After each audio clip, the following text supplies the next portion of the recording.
Hello guys, na-i-listen ko ngayon. Yung problema ko ito, mag-i-error. Take the video, but this is the already cycle is working. Always Yeah. sa LG. Take the video is already cycle.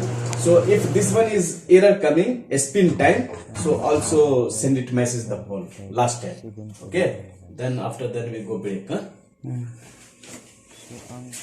So I have not understood what is the control for this one coming.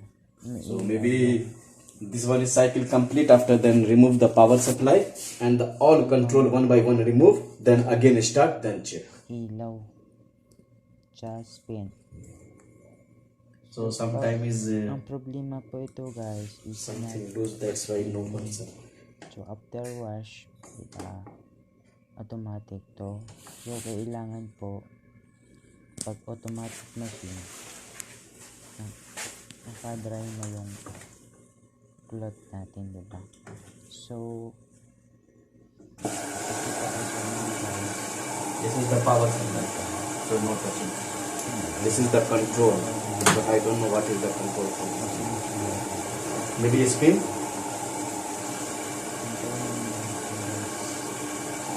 This is the water, is no problem, because the water if have the problem, so no coming water.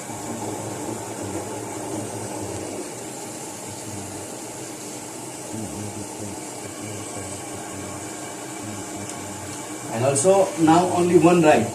So spin time maybe in the PCB board some another light is coming, huh? So be careful.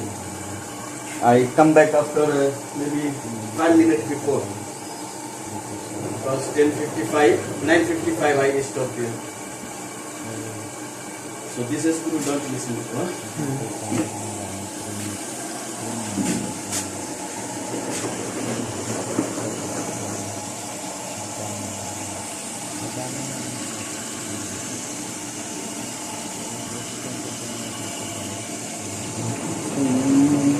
Yung power guys, ito yung power supply ng washing machine. Ito yung water board.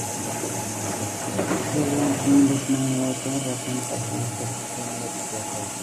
So ang problema guys, yung spindle, hindi siya mag-spindle, so kailangan po i-check.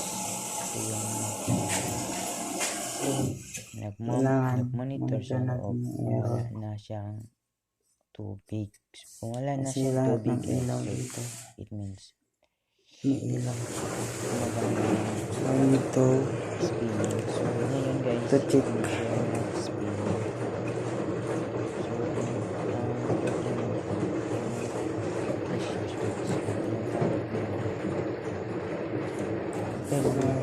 continue wash.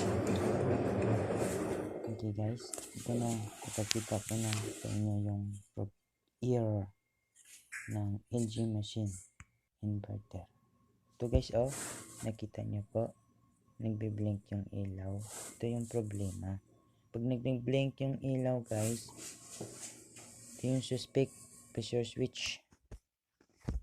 Ito guys, kailangan palitan to yung bago. Okay guys, ito yung pangpalit ko na pressure switch or water level sensor guys. This one after wash.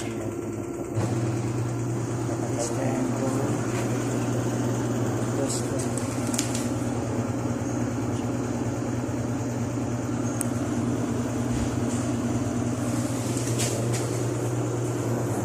Now spin.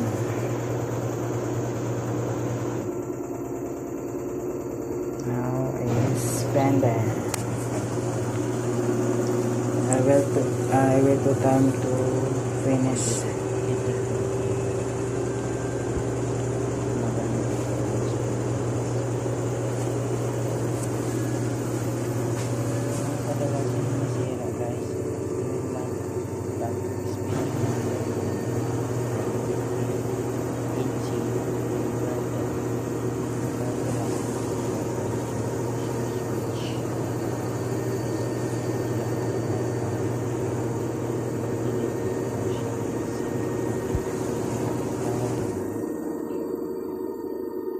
What ang sensor siya?